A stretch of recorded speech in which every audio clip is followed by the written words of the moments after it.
Salut à tous, bienvenue, c'est Daniel et voici la deuxième partie de la construction d'immeubles avec les Geometry Nodes. Donc on reprend où on s'était arrêté, c'est-à-dire qu'on avait fait cette façade basée sur la largeur et la hauteur. Alors je ne sais plus pourquoi j'avais fait cette petite extrusion, il faut la faire dans l'autre sens pour faire une sorte de petite fenêtre, hein, j'ai envie de dire. Hop. Et on va aussi, juste pour qu'on sache où est le haut du bas, extruder un peu ça. Donc, que va-t-on faire maintenant? Eh bien, hyper simple, on va reprendre tout ce qu'on a fait pour la face, on va faire Shift D, hop, et on va le modifier pour que ça marche avec la profondeur. Et on va appeler ça immeuble côté. Ok, alors qu'est-ce qu'on a ici dans notre input? Largeur, hauteur, taille de base. Donc retournons dans nos propriétés. On peut cleaner d'ailleurs ici, par défaut on va dire 2, maximum 100 pour la largeur, la hauteur pareil, hop, et vous voyez on peut cliquer sur le plus et rajouter une propriété qu'on va appeler profondeur.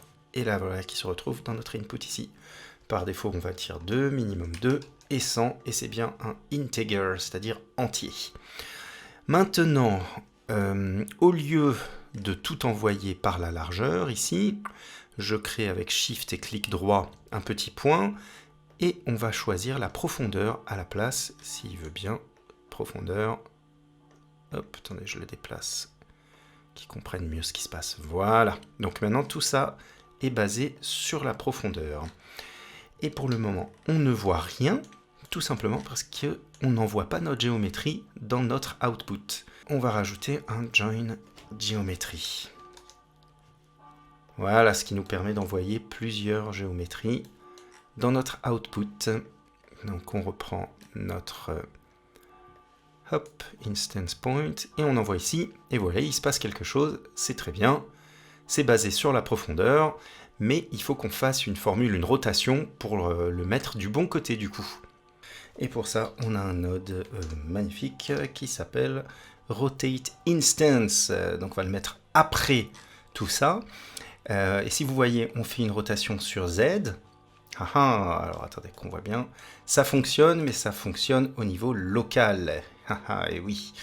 Et on peut évidemment choisir d'enlever local space. On l'a maintenant en global. C'est exactement ce qu'on veut. Alors une fois qu'on en est là, vous voyez, il n'est pas positionné au bon endroit de notre côté. Donc il faut qu'on fasse encore une fois une formule pour le positionner au bon endroit. Donc on va mettre cette position. Hop. Ici. Et à nouveau, avec l'offset, il nous faut un combine x, y, z. Voilà. On met le vecteur dans le vecteur. On va récupérer, alors attendez que je fasse un petit peu de place. Et on peut rajouter notre input. Et là, on va baser ça, du coup, sur la largeur pour le caler au début. Et alors, je vous avoue qu'au bout d'un moment, à force de rotation, de translation, on ne sait plus trop où on en est. Là, j'ai l'impression que c'est la moitié de la largeur, moins la moitié de la taille d'un cube. Voilà, on va faire ça. Je pense que c'est ça. Donc, on va multiplier, comme la dernière fois, la largeur, voilà, par la taille du cube. Voilà. Qu'on va du coup diviser par 2. Attendez, je fais Shift D pour pouvoir dupliquer ça. Il lui faut un petit peu plus de place. Qu'on va diviser par 2. Et il faut le décaler sur l'axe des X. Voilà, alors c'est ça, moi je voudrais qu'il soit collé de l'autre côté, donc on va faire moins 2. Et vous voyez, alors si je regarde, il est à, le point est là, à 2 cases, à 2 mètres. Nous, notre taille de base, c'est 4, donc c'est bien ça, c'est la moitié de la taille de base. Merveilleux. On va faire ça, on prend la taille de base, qu'on divise par 2, et on va rajouter un petit add ici, cette valeur-là. Et alors là, ça commence à être pas mal. Voyons voir comment ça bouge. Voilà. Il est bien placé sur la largeur, c'est super. Et ben va falloir faire un peu la même chose pour la profondeur maintenant, le décaler d'une certaine mesure, apparemment la moitié. Pareil de la profondeur, ben on va voir, de la taille de base, pardon. Oh, qu'est-ce qu'on s'en mêle les pinceaux, c'est pas vrai. Alors bon, déjà là ça fonctionne. Hein. C'est parti, donc sur Y maintenant. Hop, hop, hop, hop. On va donc. Alors laissez-moi voir, bah si c'est la moitié, ça va être ça. Eh bah oui, bah c'est merveilleux. Ah non, c'est pas ça. Bah non, faut faire la relation avec la profondeur quand même. Et donc je vais reprendre multiply, divide, add, paf. Ça, je sais plus ce que c'est, j'efface. Je prends la profondeur, la taille de base et la profondeur. Où est-ce que c'est ici? Donc bien divisé par 2 et on rajoute la taille de base divisée par 2 aussi. Hop, si je mets ça là, non, ce n'est pas rajouter, c'est soustraire. Ok, c'est bien positionné, mais dans le mauvais sens parce que j'ai laissé le négatif ici. Et regardez-moi ça. Hop, si je bouge la profondeur, c'est merveilleux. Mais alors attention, il y a un problème quelque part, c'est que donc, la rotation n'est pas dans le bon sens. Et oui, ici, on va mettre moins 90. Hop. Et du coup, ça change aussi le sens où on doit aller. Il faut mettre add au lieu de subtract pour la fin, la taille de base. Et là, regardez, c'est merveilleux. La profondeur fonctionne bien. La largeur fonctionne bien. La hauteur fonctionne bien, c'est super. Bon, alors je vous avoue, pour toutes les histoires oui, comme je disais, de translation, comme il y a des petits décalages partout, parfois on tâtonne un peu, hein, c'est normal. Alors je veux faire quelque chose pour qu'on n'ait pas cette superposition. Sur le dos de mon élément, je vais le scaler, alors que je remette le point de pivot, c'est ici, sur Bounding Box Center, et du coup, je le rapetisse un petit peu. Voilà, ce qui fait que je ne vais plus avoir cette superposition. Donc voilà, et ben écoutez, ça commence à prendre forme là, super. Que nous reste-t-il à faire? Et ben à dupliquer chacun de ces... Oula, qu'est-ce qu'il me fait là? À dupliquer chacun de ces côtés pour avoir le fond et le côté droit. Donc c'est parti, on va voir ça. On va reprendre la géométrie de l'immeuble face pour la mettre au fond. Alors à quel endroit on peut le copier? Eh ben juste ici. On ne veut pas reprendre la même collection, on ne veut pas tout ça. On va prendre la grille à cet endroit-là et on va refaire une petite transformation. Donc je vais dupliquer ça. Alt-P pour le sortir de la frame. On va le mettre là et on va prendre ici, hop, ce point qu'on va mettre dans la géométrie. Ok, ici on va faire un join géométrie à nouveau. Hop, qu'on décale un petit peu. Et voyons voir ce que ça donne. Ça va nous donner, ok, on a ici en fait la grille. Hop, si je la bouge un petit peu, bon, on voit rien du tout. On peut la décaler pour voir un petit peu mieux sur Y. Voilà, vous voyez, on a une grille qui se crée. Il faut qu'on instance les points dessus maintenant. Enfin, il faut qu'on mette notre collection. Hop, instance on point. Voilà, on va chercher notre collection. Donc pour le moment, on choisit toujours la même, mais on pourra mettre une pour le devant, une pour le côté gauche, une pour le côté droit, et ainsi de suite. Et pour le fond. Donc toujours cliquer sur Separate Children et Reset Children. Et pick instance et on met la géométrie dans l'instance. Et voilà, ça nous l'a sorti. Donc ici j'avais mis une translation sur Y, c'est pas le moment. Ce qu'on veut faire, enfin si, ou plutôt, c'est exactement ce qu'on veut faire, mais on veut le lier à la profondeur. Et regardez, il va falloir qu'on fasse aussi une rotation, vu que les fenêtres sont à l'intérieur. Alors c'est parti, rotation, paf.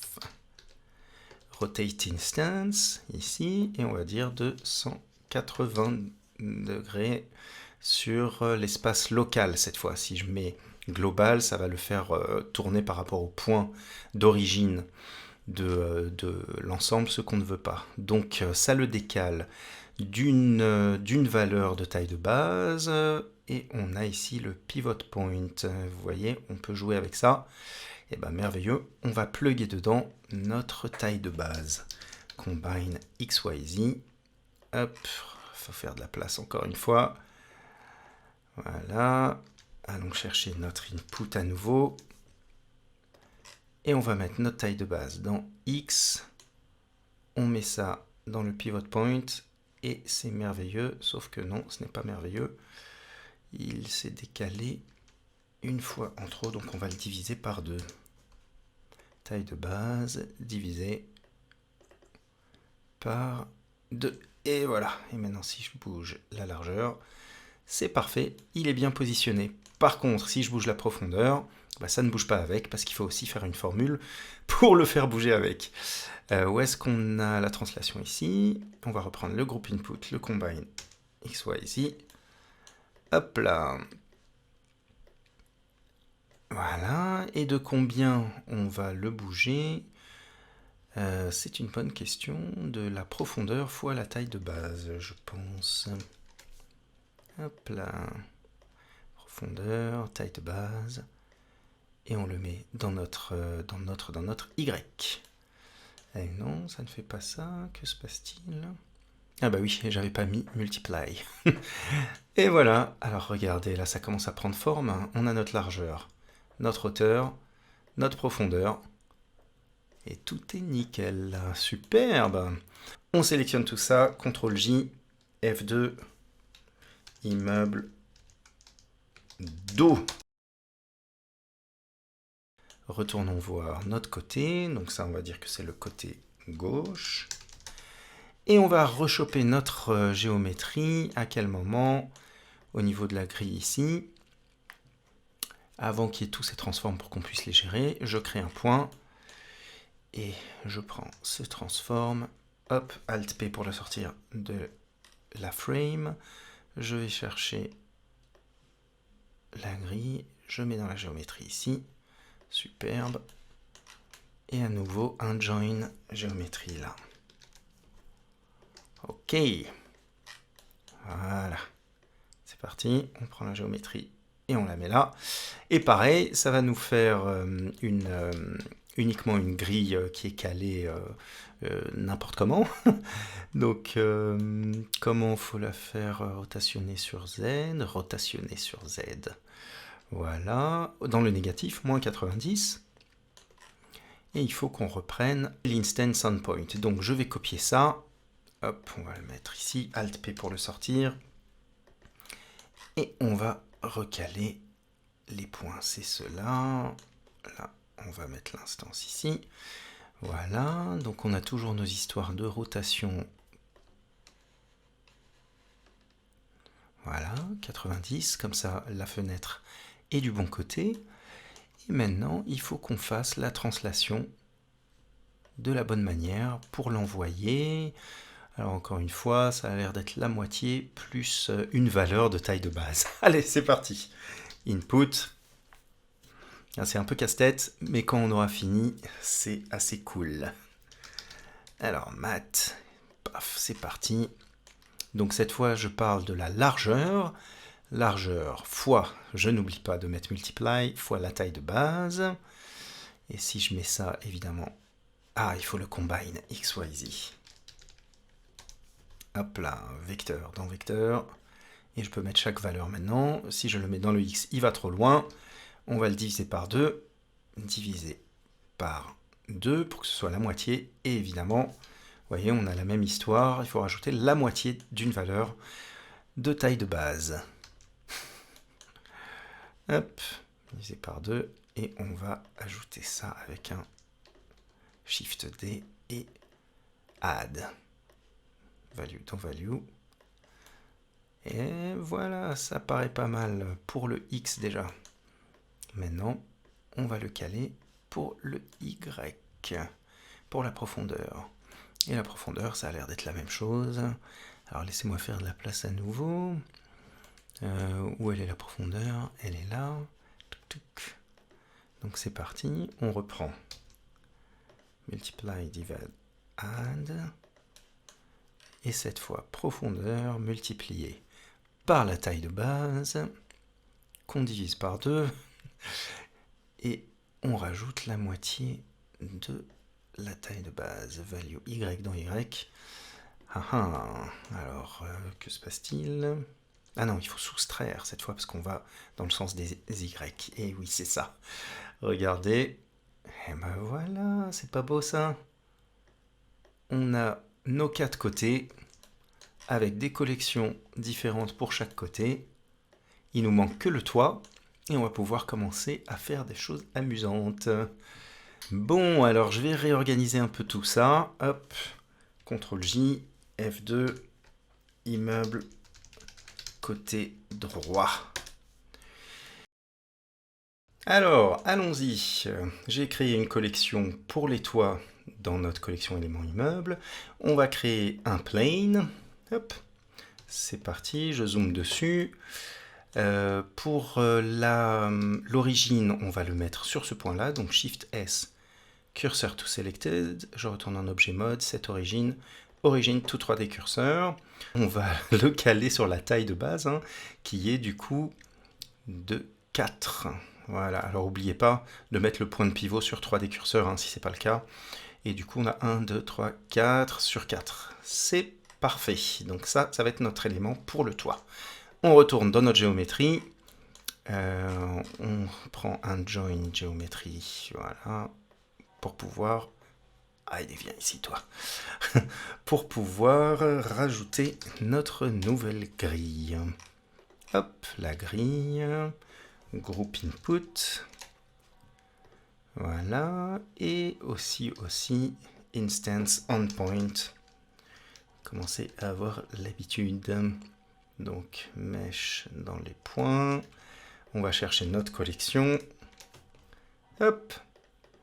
C'est toi. Toujours séparer children. Reset children. La géométrie dans l'instance. Pick instance. Et on peut mettre ça dans notre join géométrie. Donc maintenant, tout est en bazar les uns sur les autres. Va falloir qu'on fasse, comme tout à l'heure, la relation entre les paramètres de la grille et les paramètres de notre groupe input. C'est parti, un @node. Donc il nous faut pour la profondeur, la taille de base, fois la profondeur. Jusqu'ici, tout va bien. Si on met ça dans Y, ça nous fait un truc bizarre. Pourquoi donc? Parce qu'il faut qu'on ait la largeur dans X et la profondeur dans Y. Ok, c'est mieux. Mais encore une fois, ne pas oublier de soustraire. Hop. De soustraire et non pas add la taille de base. Et voilà. Donc ça me paraît pas mal. Il faudra qu'on le positionne par la suite. Mais maintenant, on va faire la même chose avec la largeur. Donc largeur fois taille de base. Hop. Et ici, on a notre taille de base. Attendez que je fasse un petit point là. Tac. Pour qu'on puisse s'y retrouver plus facilement. Un autre ici. Un autre ici. Voilà. Et je peux le prendre maintenant à nouveau pour le soustraire. Hop, ça, je le plug dans SizeX. Voilà, c'est merveilleux. Il suffit de bien le positionner maintenant. On a presque fini, on touche au bout. Donc, on va faire un set position par la suite. Set position. Hop, oui, c'est calé. Non, attention, Alt et clic pour le sortir. Et je le mets sur le bon fil. Voilà. Et à nouveau... C'est reparti. On reprend le groupe input ici. Et alors, comment il faut qu'on le déplace? Ça m'a l'air d'être la moitié de la profondeur. Ça a l'air d'être ça. Alors, attendez que je bouge un petit peu pour voir ce qui se passe. Ça, c'est bon. Et la profondeur, c'est bon. Il faut juste bien le caler. C'est parti. Hop, combine X, Y, Z. Vecteur dans offset. Et ici, à nouveau @node, taille de base fois profondeur. Donc ne pas oublier de mettre multiply. et qu'on va diviser par 2. Diviser par 2. Je mets ça dans Y. Hop. Et voyons voir où ça en est. Ça m'a l'air pas mal du tout. Ok. Ah, sauf que il faut soustraire la moitié de la taille de base, et oui. On va y arriver, c'est parti. Un peu de place, paf, paf, paf. Donc taille de base divisé par 2. Hop, et subtract cet élément-là. Voilà. Perfecto. Maintenant, il nous faut le caler sur la hauteur de la même manière. Attendez, on fasse encore plus de place. Donc, le combine XYZ, il est là. Il faut qu'on joue sur le Z maintenant. Et on va faire la même chose. Hop, je prends ces deux-là. Je mets la hauteur fois la taille de base, divisé par 2. Dans Z. Et ça nous le place à cet endroit. Il faut que je rajoute à nouveau. Attention, il faut que je rajoute à nouveau la moitié de la taille de base divisé par 2. Hop, ici. Et voilà, on est bon. Alors, regardez ça. Ça me paraît pas mal du tout. La hauteur est bonne. Tout bouge correctement. La largeur, la profondeur.